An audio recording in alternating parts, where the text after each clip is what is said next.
Un peregrinare continuo, silenzioso, storie difficili da intercettare, quotidianità sconvolgenti nella loro concretezza.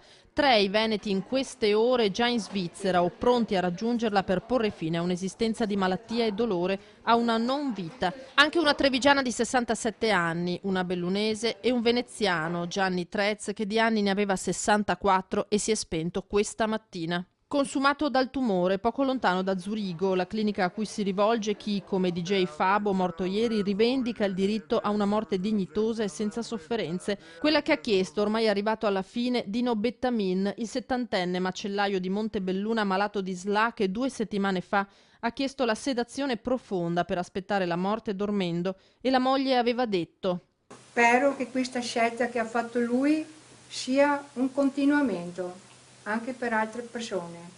Un dibattito aperto nel giorno in cui il premier Paolo Gentiloni parla di confronto parlamentare doveroso e il presidente della Repubblica Sergio Mattarella ricorda che nessun malato deve sentirsi solo. Va controcorrente e parla proprio di solitudine l'ex consigliere comunale di Treviso Enrico Renosto, che ammonisce ad andare a fondo di questa scelta estrema compiuta dai malati. Cercare eventualmente di capire se questa volontà che loro manifestano sia proprio così ferrea. Non vorrei che per alcuni casi l'eutanasia risponde alla risposta era la volontà sua, no?